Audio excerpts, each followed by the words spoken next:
What was the best karma is a beach moment you have witnessed?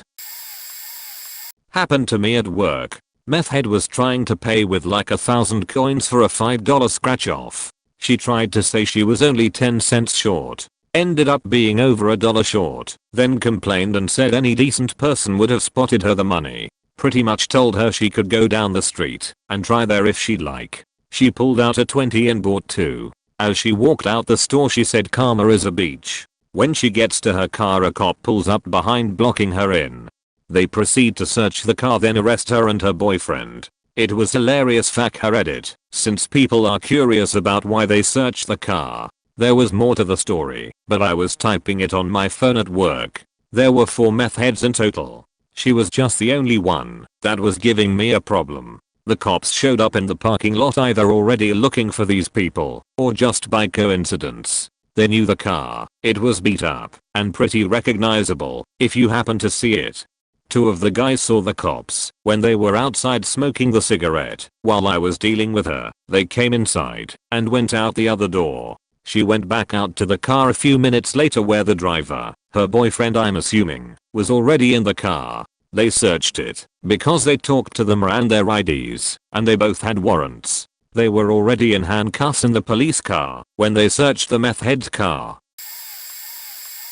I was working in a pub in Liverpool and had just arrived about 10 AM to start my shift. I knocked on the door and waited for someone to let me in. I became aware of some voices shouting and turned around to see 2 guys, shirts off, swaggering towards me talking in a language I didn't understand. They came right up to me and what little English they did speak came out.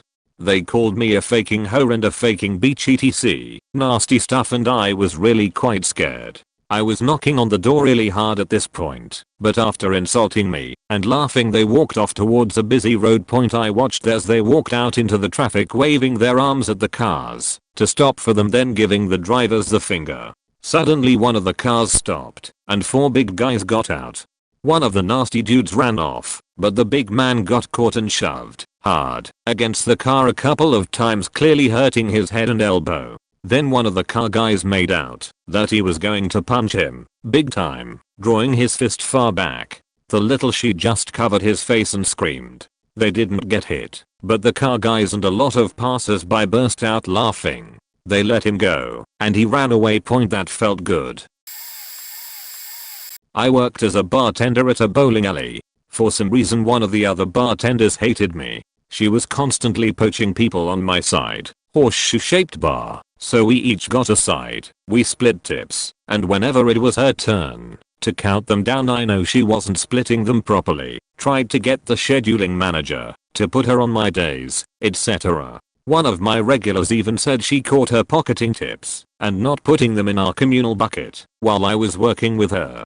Well, tournament season started, which everyone dreaded / looked forward to. Dreaded because the shifts were twice or 3 times as long as normal and there was a constant rush of people at the bar. Looked forward to because shifts were 2 or 3 times as long as normal and there was a constant rush of people at the bar. So we'd make as much in a day as we did in a week. Well, the first tournament was teams that she considered hers. They bowled on her side on days she worked, so she knew them well and was looking forward to their tournament tips.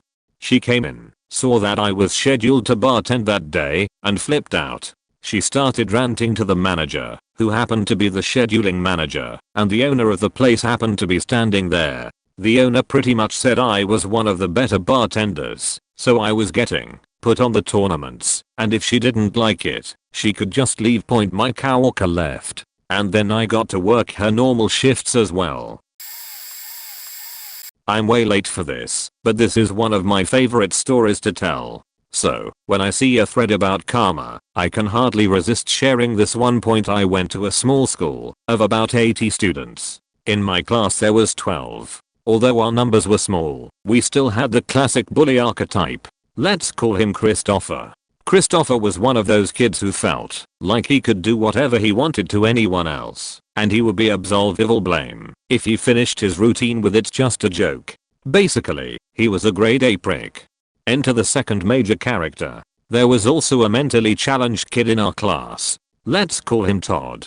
Now, Todd was fond of asking questions. It was just his own way of obtaining information. I know this might sound bad, but we got annoyed with him pretty soon. Hey, we were just kids. Now although Todd annoyed us, we still all looked after him and made sure nobody gave him shit. He was one of us. Sometimes that was a good thing, sometimes a bad thing.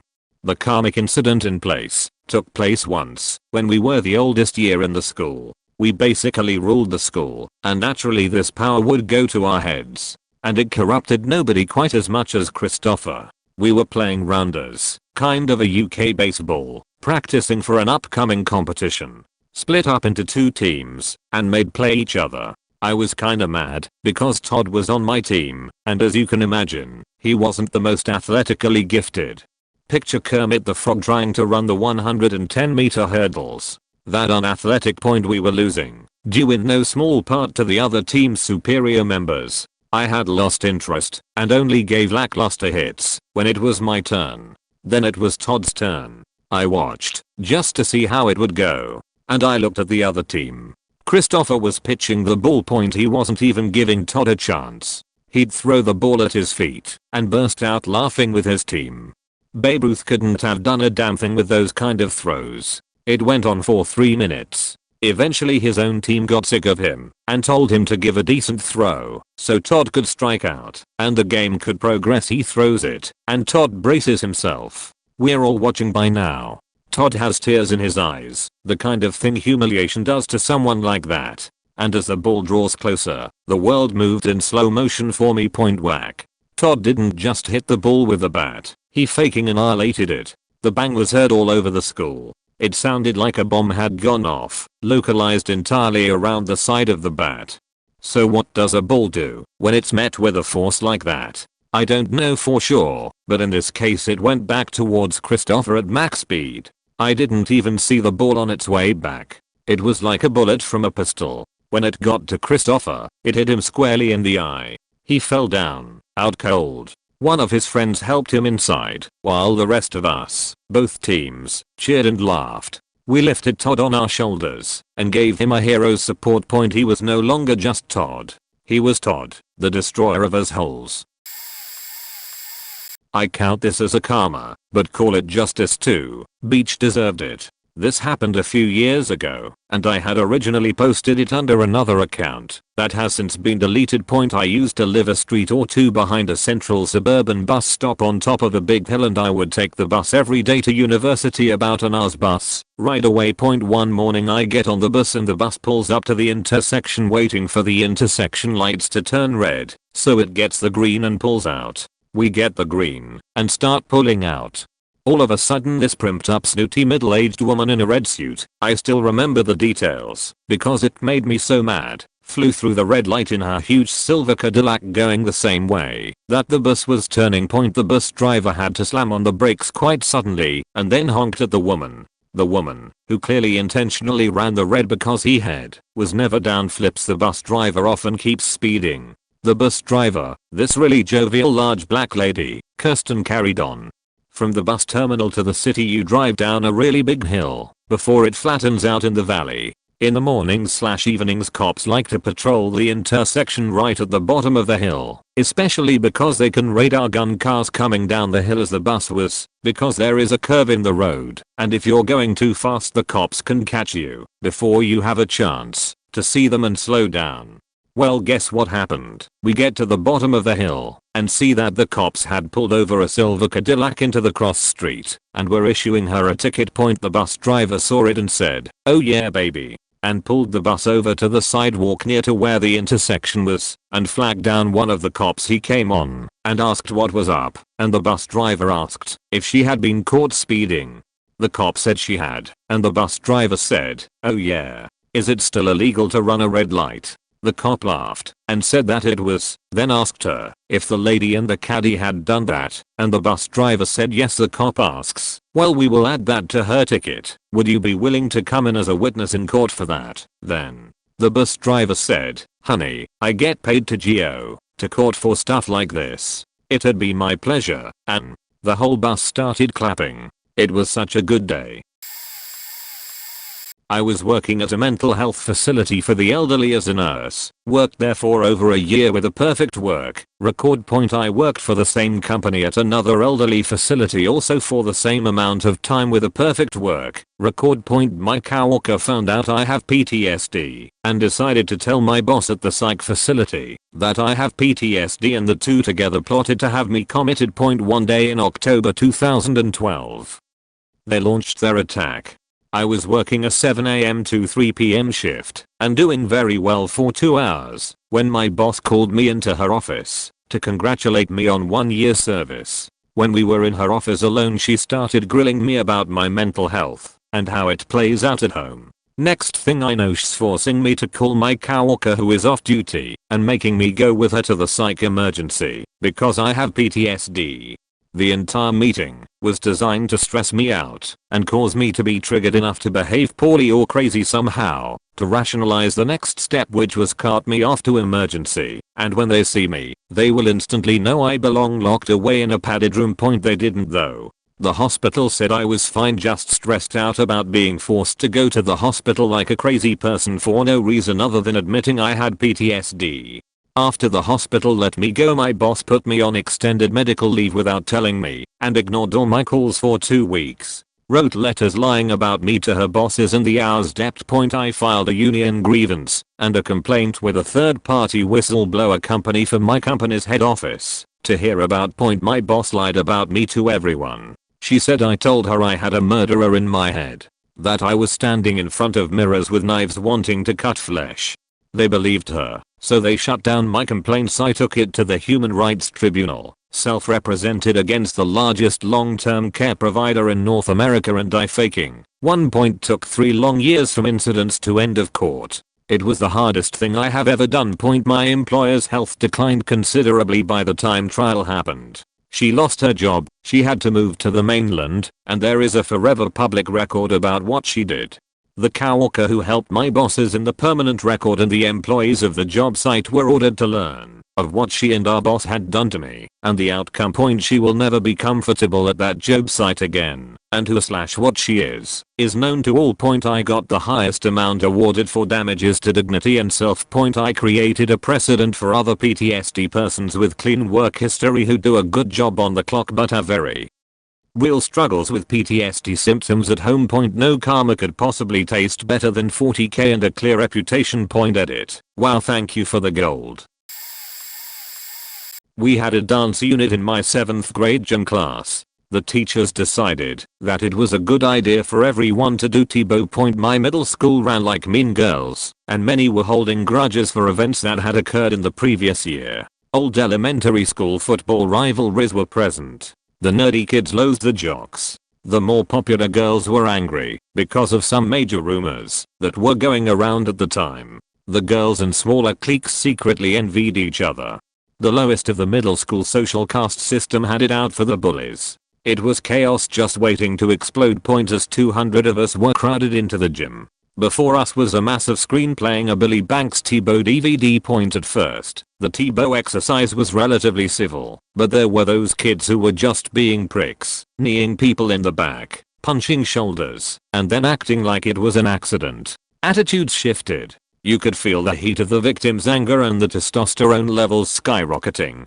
Suddenly, a few unpopular kids realized that gym class was requiring them to hit and kick. Their tormentors were getting away with using T-bow as an excuse to be jerks, and they shouldn't be the only ones to play that game. Perhaps, this time, they could evade the no tolerance policy and get away with dishing out some vengeance. Without warning, the entire gym erupted into a flurry of fists and flying feet. Girls who had been the verbal punching bag of their clique pulled hair and swiped at faces with fake nails.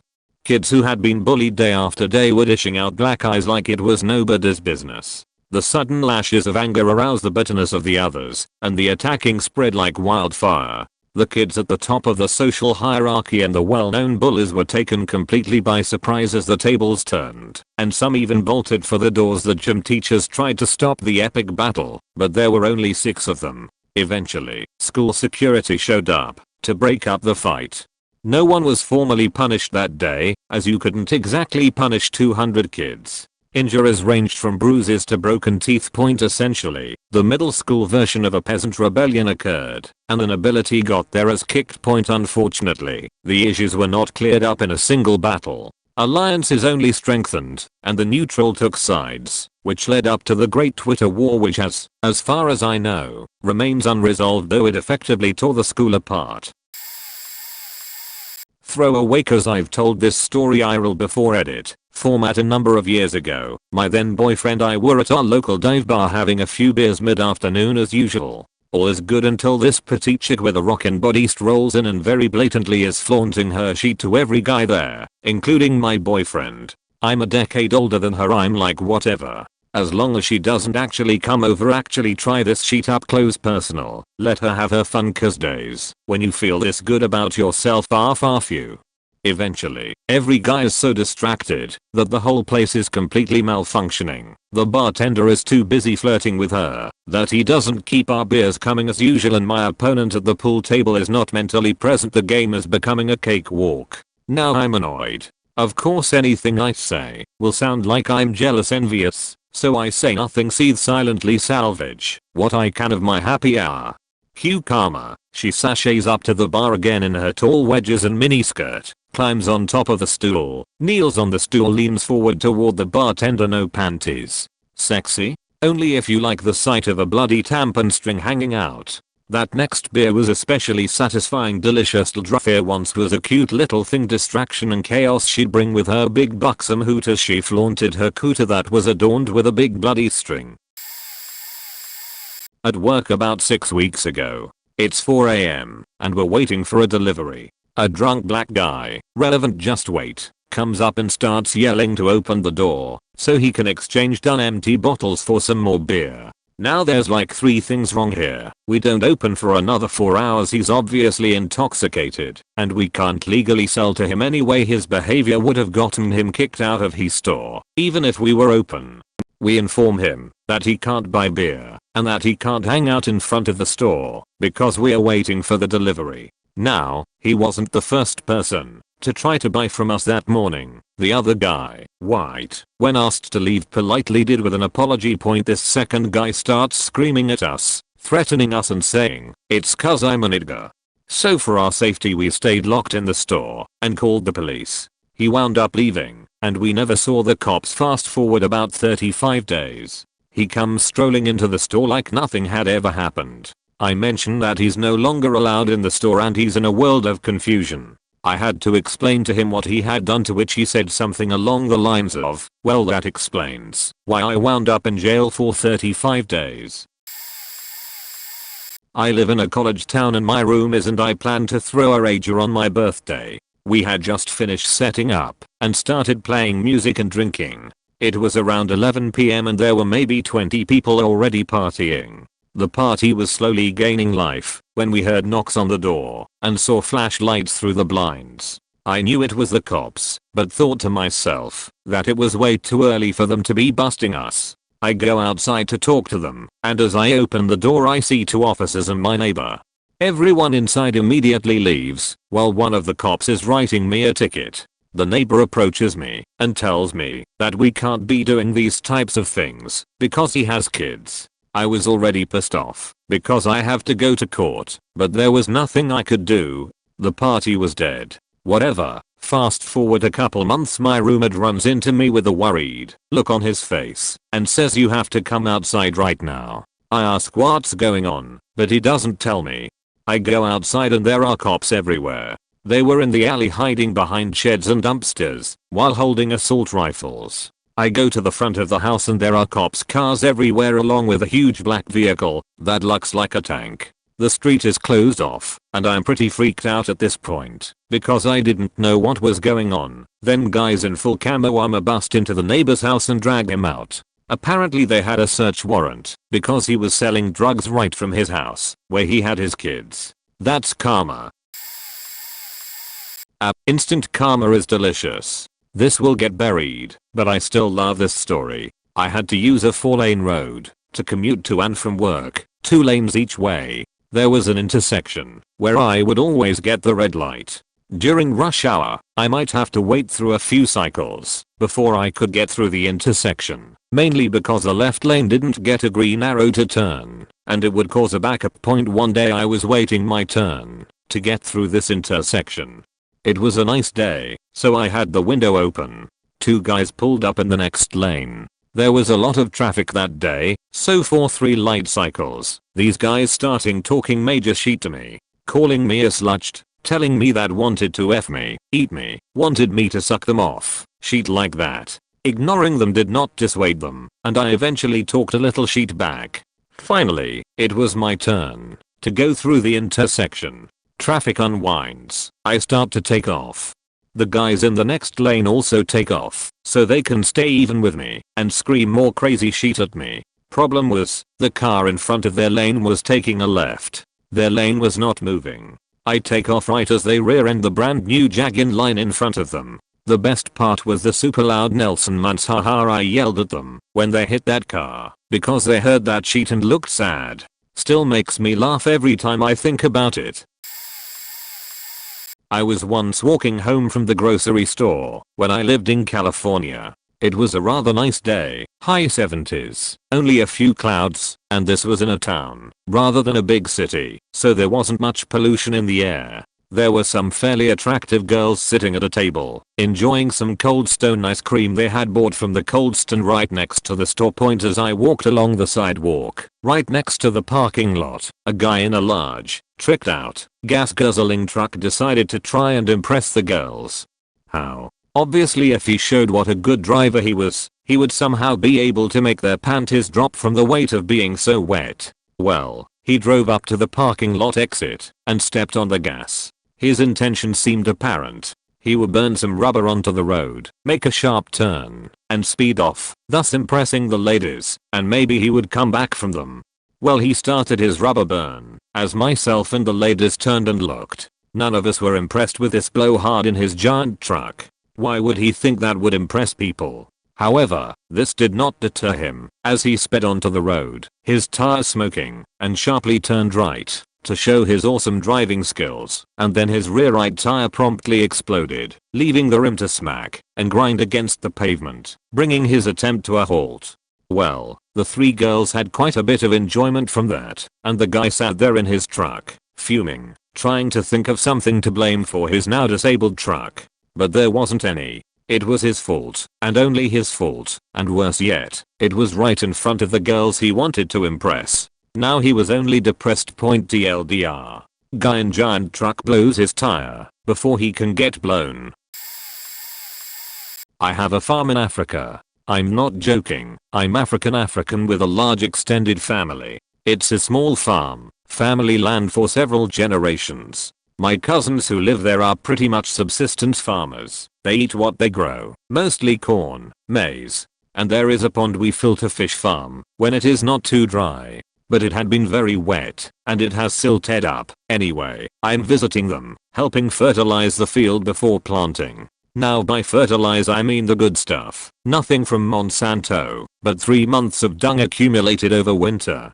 All of a sudden a big Land Rover pulls up, full of tourists. I think they were English by their accents. They are lost, trying to get to a resort far away. We give directions. They don't like that we have told them a long route. It really was the correct route. They tell us that the Land Rover can go through anything and want to cut through the field. They offer to pay us. Well, would any farmer allow such a thing? We say no. At some point they just take off and drive right into the muddy pond. That is hard to see because it's overgrown this time of year. Land Rovers are wonderful for off-road, but several feet of mud and vines and weeds. They swirl and turn and back up, just getting more stuck.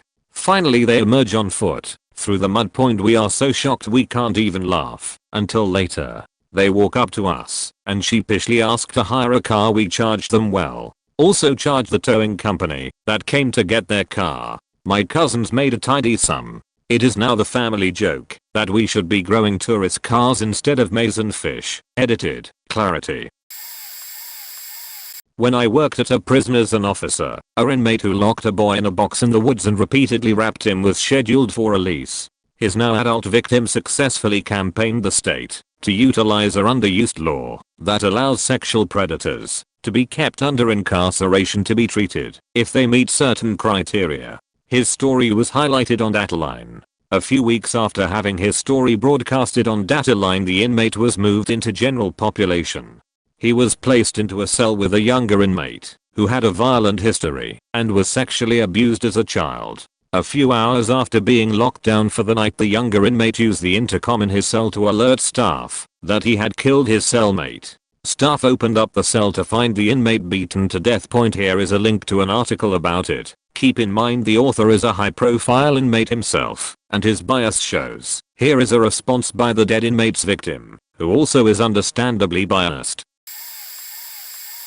Catching the train home late one night, I was awoken by a group of loudmouthed drunk guys shouting racist slurs to anyone that looked even a little bit non-white.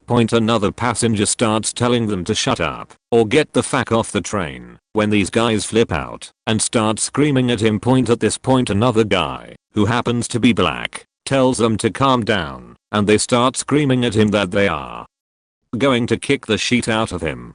At this point, a few other guys on the train are starting to get up and move towards these idiots. Then the black dude gets up. It turns out he was slouching in his chair pretty seriously because he is a faking monster. He actually had to turn side on to move past the little handrail in the middle of the train. His shoulders were so big. At this point, he puts his hat back on, which has transport security written on it in large letters.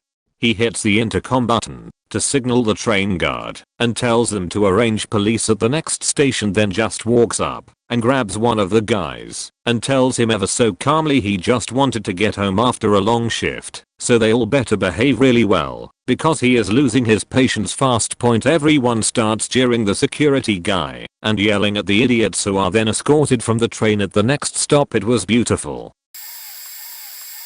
Last year I was driving and got caught in an ice storm. It was warm outside one moment, and within a few minutes everything was covered in ice. My dad was supposed to be leaving his house soon driving an RV. So, I called to warn him not to leave, while I continued to drive 5 miles per hour on the rumble strips to the next exit, which thankfully had a Walmart for me to hang out in. While I waited for the storm to pass, there were cars wrecked all over the road.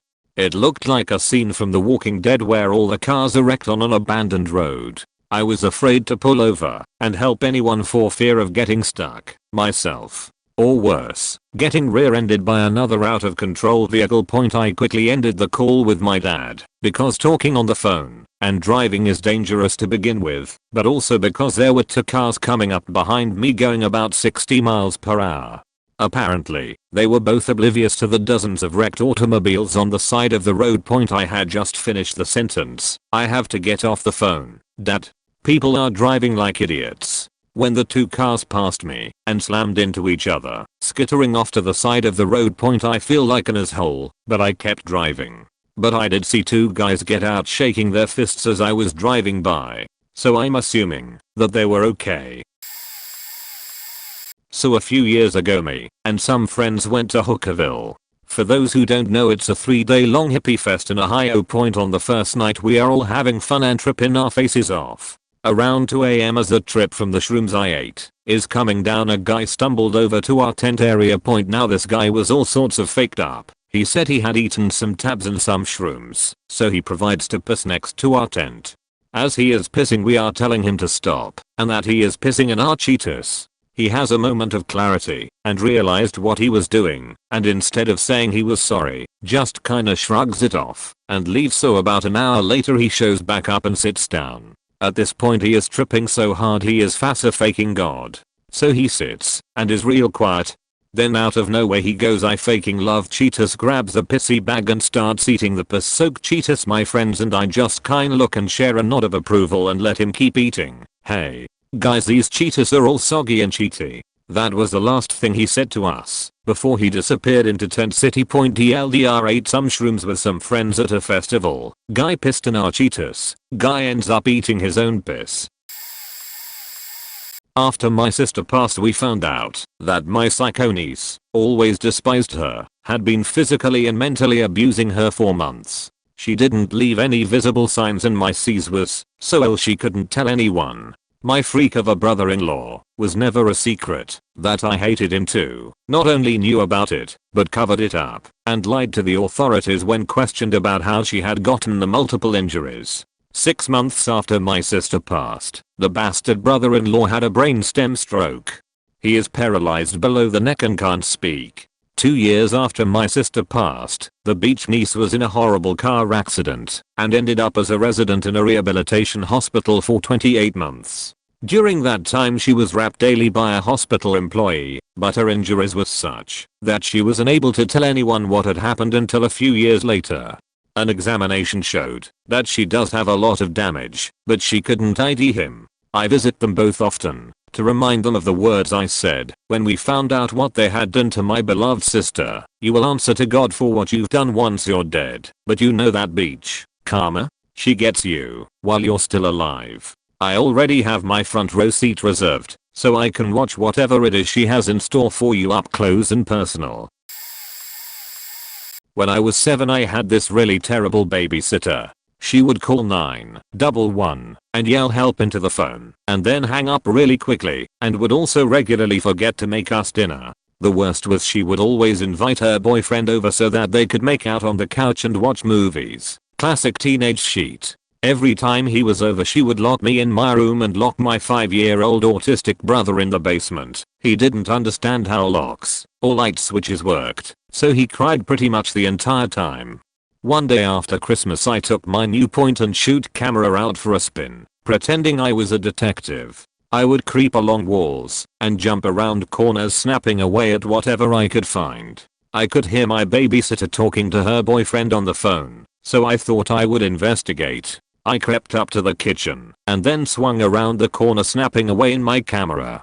She got really angry and chased me around the house as I was laughing my head a point. The next week my mom takes me to get my film developed. Her and I sat down in the mall food court and looked at the pictures, because what mom wouldn't want to see the pictures their son took with their Christmas present. As we flipped through my mom snatched one of the pictures out of my hand and her face went red.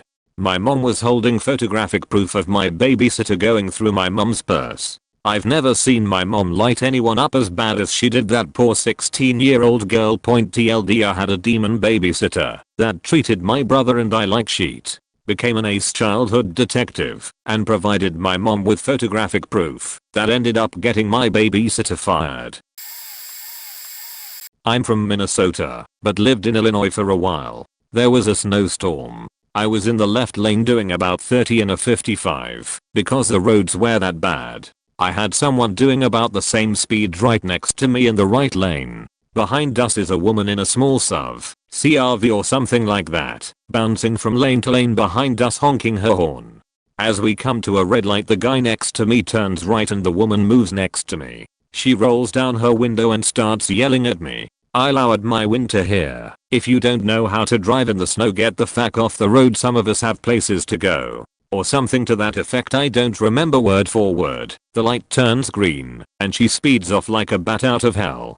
She gets up to speed and as she approaches the next red light hits her brakes and slides on the snow right into the car in front of her. I stopped and went right up to her window and asked if she was okay. She nodded her head dazed and I said, "If you don't know how to drive in the snow get the fuck off the road." There is a lesson in that story. 4-wheel drive only helps you move forward, not stop or turn.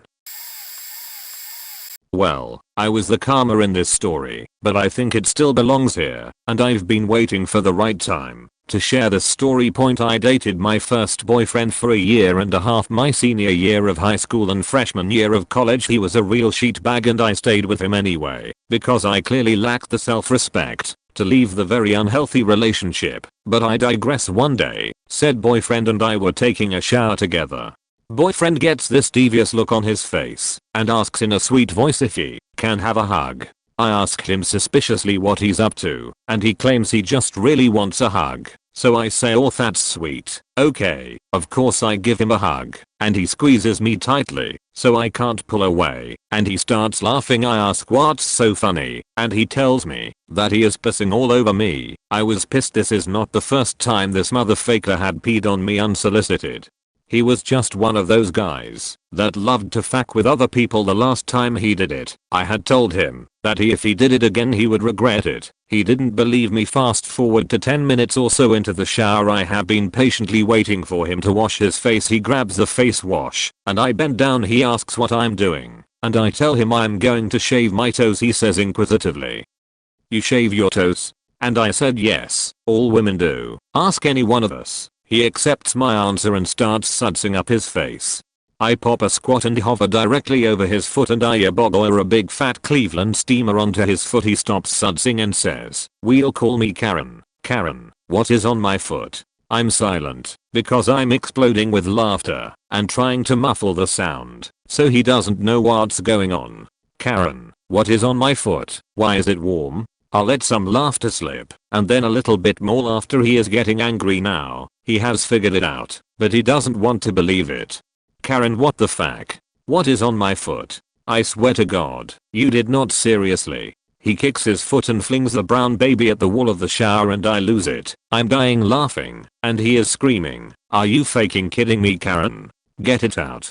Get it the fuck out of the shower." I am not opening my eyes until it's gone. So I pretend he scoop it out and flush it, but I didn't really. I left it there. I wanted him to see it. I tell him it's gone, and he opens his eyes. My Hershey squirt is looking into his eyes, into his soul, where nothing is left but fear and horror. He instantly bends over at the waist and starts violently puking up the big pancake breakfast we had just eaten. I'm laughing harder than ever now. He is screaming at me through his bouts of heaving to get the turd out of the shower, so I finally comply. I pull it out with some toilet paper, flush it down the toilet, and then nope the fuck out of there, because the hot shower steam is now filling the room with the pungent smell of his vomit. I go upstairs and finish my shower in the other shower and eventually hear footsteps approaching the top of the stairs. I cower into the corner, wondering what fate shall befall me for cheating on a grown man unsolicited. He pulls back the shower curtain and gives me a look that says he is trying really hard to be angry at me, but he knows it was hilarious and he deserved it and he can't really be mad. He says he's going to get me back by pissing in my mouth while I'm sleeping, but I remind him that I'm not scared to take it to the next level and shit in his mouth as retaliation, and it would probably be best for him to just quit. While he's ahead he agrees and he never got me back. Now that I cringe when I look back on our relationship, because I never should have dated the piece of shit for as long as I did. I still have that sliver of happiness and justice, and I think yeah, he was a terrible boyfriend, but at least I got to take a shit on him. If I ever get Alzheimer's and forget my friends, forget my family, forget my college memories and funny work stories, I hope the thieving disease will at least leave me with this one beautiful memory, so I can go to my grave with a smile on my face and the joy of justice in my heart.